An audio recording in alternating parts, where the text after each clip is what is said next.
ববি চক্রবর্তী সহ mini ma'am রয়েছেন আমাদের মধ্যে। আমরা মঞ্চে স্বাগতম জানাবো। সত্যি ভাঙড় বইমেলা কমিটির সকল সভ্যদের হয়ে ধন্যবাদ আরও একবার। এবং এই নবম বর্ষের আজ ষষ্ঠম দিনে আমরা আমাদের প্রিয় অভিনেতা এবং ম্যাম রয়েছেন, আমরা অত্যন্ত খুশি এবং গর্ববোধ করছি আজকে এই মানুষগুলিকে আমরা কাছে পেয়ে। চলে যাব এমন একজন মানুষের কাছে। আমি বলছিলাম যে উদাহরণ তৈরি করতে হয়, এমনি এমনি কিন্তু মানুষ করতালি দেন না। সেই উদাহরণ নিজেকে স্থাপত্যের মতো তৈরি করেছেন এমন একজন মানুষ। আমি মাইক্রোফোন দেওয়ার আগে দু চার কথা না বললেই থাকতে পারছি না। আমরা পেয়েছি এমন একজনকে যিনি শিক্ষাগত যোগ্যতায় একজন মেরিন ইঞ্জিনিয়ার, কিন্তু বলে না মানুষের প্যাশন মানুষকে কোথায় নিয়ে যাবে সে সেই দিনে দাঁড়িয়ে জানতে পারে না। তাই এমন একজন মানুষ, তিনি যার প্যাশন শো করেছেন থিয়েটারের প্রতি। তিনি ইংরেজি চলচ্চিত্র, হিন্দি, বাংলা সর্বত্র নিজের ছাপ রেখেছেন। সেই সঙ্গে তার সমাজের প্রতি কর্তব্যের জন্য তিনি বিশ্বজুড়ে যুব সমাজের মধ্যে আসক্তি এবং ক্ষতিকারক সামাজিক প্রবণতার বিরুদ্ধে লড়াই করেছেন। তার জন্য সমাজ তাকে পুরস্কৃত করেছে। তাই আর কথা না বাড়িয়ে আজকের এই সন্ধ্যার উজ্জ্বলতম অতিথি সম্মানীয় অভিনেতা শ্রী ববি চক্রবর্তী মহাশয়ের কাছে চলে যাচ্ছি আমরা।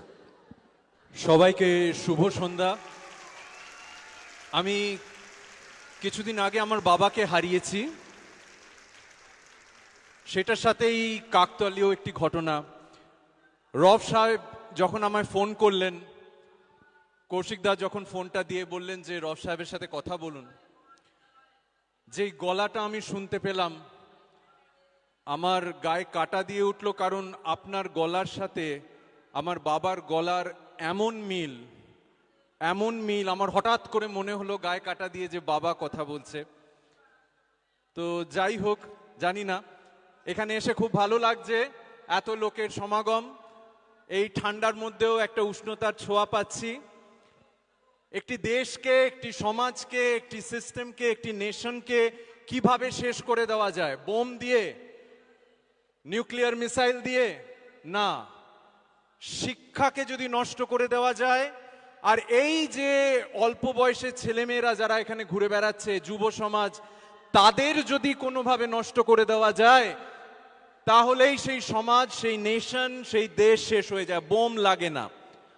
তাই আমার অভিনেতা হওয়ার সাথে সাথে আমার একটা বৃহৎ কর্মকাণ্ড, যেটা আমি আমার নিজের ফ্যামিলিতে দেখেছি। আমার নিজের পরিবার শেষ হয়ে গেছে এই নেশার মধ্যে পড়ে। আমি ছোটবেলা থেকে খুব খুব খুব খারাপ খারাপ জিনিস দেখে বড় হয়েছি। শিক্ষিত ফ্যামিলি হওয়া সত্ত্বেও, সম্ভ্রান্ত ফ্যামিলি হওয়া সত্ত্বেও আমি এমন একটা ফ্যামিলি থেকে আসছি যেটা এই নেশার প্রকোপে, সিগারেট বলুন, মদ বলুন, এছাড়া অন্যান্য সবকিছু আমি ছোট বয়স থেকে দেখেছি কিভাবে একটি মানুষ শেষ হয়ে যায় না, তার সাথে সাথে সবাইকে শেষ করে দেয় তার আশেপাশে। তা আমি যখন অভিনেতা হলাম, আমি যখন পরিচিতি পেলাম, তখন আমি এটা ঠিক করলাম যে আমি স্কুল লেভেল থেকে এমন একটা সচেতনতা অনুষ্ঠান বা প্রোগ্রাম বা কর্মশালা শুরু করব। পয়সার জন্য নয়, আমি যে কাজটা করি সেটার জন্য আমি কারোর কাছ থেকে পয়সা চাই না। এখানে সবাই বসে আছেন, ওনারাও জানেন, অমিতবাবু বসে আছেন, আমার অনেক পুরনো পরিচিত। আমি স্কুলে স্কুলে যাই, গ্রামে শহরে, দেশে বিদেশে, বিনা পারিশ্রমিকে আমি যেই কাজটা করি সেটা হচ্ছে একটি ছোট্ট বাচ্চাকে ক্লাস 7, 8, 9 থেকে, যেখান থেকে এগুলো সব শুরু হয়, সেই সময় থেকে, সেই লেভেল থেকেই তাদের যাতে এই নেশার মধ্যে না যায় বা ক্ষতিকারক হুজুকের মধ্যে না যায়, সেই প্রচেষ্টা চালিয়ে আসছি। তাই এইখানে স্টেজে দাঁড়িয়ে কৌশিক দাও আছেন, রব সাহেব আসেন, এখানে আরো বিশিষ্টজন আছেন যারা ভাঙড়ের খুবই ক্ষমতাশালী ব্যক্তি, এই এলাকার খুবই ক্ষমতাশালী ব্যক্তি। দুঃখের কথা, ভাঙড় হাই স্কুলেও আমি 100খানা মেল করেছি গত প্রায় 15-20 বছর ধরে। এখন আমরা মেল করতে পারছি, 10 বছর আগে করতে পারতাম না, কারণ আমাদের এডুকেশনাল ওই ডেটাবেসটা ছিল না। কিন্তু আজ পর্যন্ত আমি কোনো রিপ্লাই পাইনি। কিন্তু আমি আপনাদের এই স্টেজের মাধ্যমে আমি বলবো, এটা অনুরোধ করব, এটা কোনো বিজনেস প্রপোজিশন নয়, আমি বিনা পয়সায় এই কাজটা করে আসছি বছরের পর বছর, প্রায় 2 দশক হলো। আমি বলবো যে আপনারা আমাকেও ডাকুন, বিভিন্ন স্কুলে ডাকুন, সেইখানে আমরা চেষ্টা করতে পারি যাতে কিনা এই যুব সমাজ যেভাবে আমরা দেখছি চোখের সামনে শেষ হয়ে যাচ্ছে সেটা যেন না হয়। আমার পরিবারের মতন আমি চেষ্টা করে আসছি আপ্রাণ যে আরেকটা পরিবারকে যাতে বাঁচানো যায়। এখানে বই, এই যে বই বিক্রি হচ্ছে, যেটা আমি প্রথম কথা যেটা বললাম, শিক্ষার সাথে বইয়ের এমন ওতপ্রোতভাবে জড়িত। আমরা বই পড়তে ভুলে গেছি, সেটা বাচ্চাদের দোষ না, আমাদের বড়দের দোষ। আমরা বাচ্চাটিকে বই পড়ানোর অভ্যাস করাতে পারিনি, কারণ আমরাও এই মোবাইল ফোনের মধ্যেই আবদ্ধ হয়ে গেছি। একটি বই হচ্ছে মস্তিষ্কের জিম। জিম মানে যেখানে আমরা ব্যায়াম করি, মস্তিষ্ককে এক্সারসাইজ করা একটি বই, বাচ্চাটিকে কল্পনা করতে শেখায় একটি বই, বাচ্চাটির মস্তিষ্ককে অ্যানালিসিস করতে শেখায় একটি বই। সেই বই মেলা ভাঙড়ের মতন একটা জায়গায় যেখানে হচ্ছে, আমরা বই মেলা বলতে শুধু আমরা কলকাতার বই মেলা দেখি, কিন্তু এইখানে এত বৃহৎ একটা কর্মকাণ্ড হচ্ছে, তার জন্য এখানে রৌফ সাহেব, কৌশিক দা এবং পুরো এই বইমেলার কমিটিকে আমরা একটা বড় হাততালি দেব এই প্রচেষ্টার জন্য। প্লিজ সবাই, আমি হাততালিটা শুনতে পাচ্ছি না, বড় হাততালি দেব। আর আমাকে যে এখানে নিয়ে আসা হয়েছে আমার মনের অবস্থা বোঝানোর জন্য, আমি দুটো গান গাইতে চাই। গাইবো? যেটা আমার মনের অবস্থাটা আর কথায় না, এই গানের মধ্যে আমি একটু প্রকাশ করতে পারি। প্রথম যেটা বলতে চাই সেটা রৌফ সাহেব, ভাঙড়, এখানে আমাদের যারা দর্শক বসে আছেন তাদের উল্লেখ করে কৌশিক দা, তোমায় হৃদ মাঝারে রাখবো, ছেড়ে দিব না, হৃদয়ে রাখবো, ছেড়ে দিব না, ছেড়ে দিলে সোনার গৌরার পাবো না, তাই আমি ছেড়ে দিব না। সবাই, তোমায় হৃদ মাঝারে রাখবো, ছেড়ে দিব না, তোমায় হৃদয়ে পরাণে রাখবো, ছেড়ে দিব না। এটা তোমায় মানে কিন্তু ভাঙড়বাসীকে বললাম।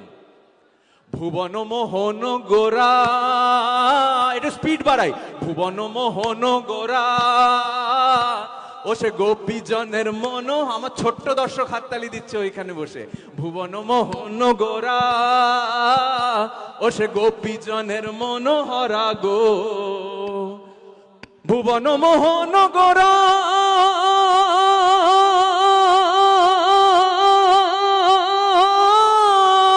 এটা সিগারেট না খেলে হয়।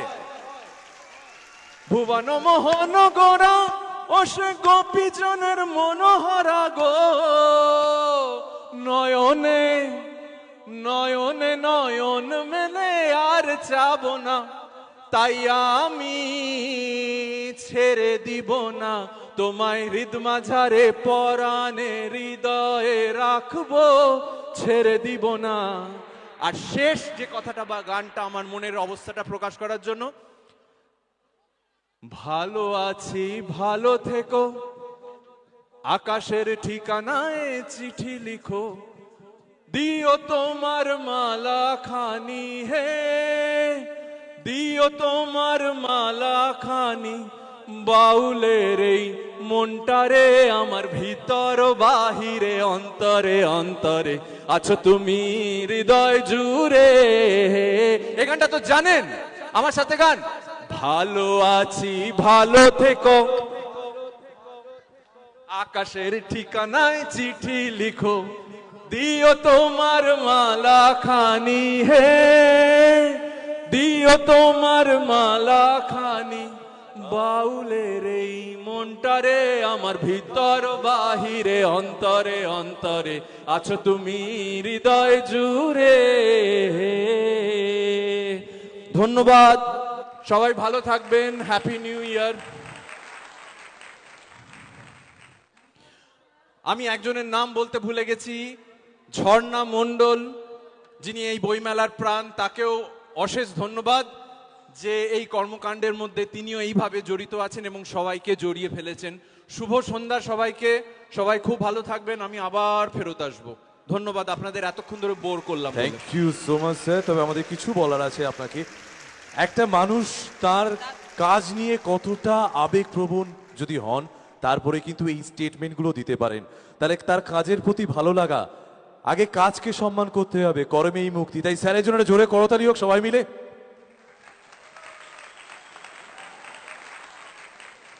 Thank you sir. And Avik, I am so liking your anchoring. আমরা গাড়িতে বসে বসেই বলছিলাম কেয়ার গলা এবং তোমার গলা খুব ভালো লাগছে। অ্যান্ড আমি তোমার নাম্বার নিয়ে যাব রব সাহেবের কাছ থেকে। I will definitely give you a call. Thank you sir, thank Thank you. you. It's my privilege, thank you. Avik, একটা জিনিস আমরা বইমেলা কমিটির থেকে বলতে চাই। সম্মানীয় ববি চক্রবর্তী মহোদয় এবং ম্যাডাম আমাদের একটা প্রস্তাব দিয়েছেন, যেটা সবাই শুনলেন, আমরা অ্যাকসেপ্ট করলাম। ওনাদের দুজনকে নিয়ে আমাদের বইমেলা কমিটি বিভিন্ন প্রোগ্রামের মধ্যে থাকবো। ধন্যবাদ। Thank you, thank you. একটা দুর্দান্ত, একটা জোরে করতালি হোক। এত সুন্দরটি প্রস্তাবনা এবং তার সাথে সাথে গ্রহণ করলো ভাঙড় বইমেলা কমিটি এবং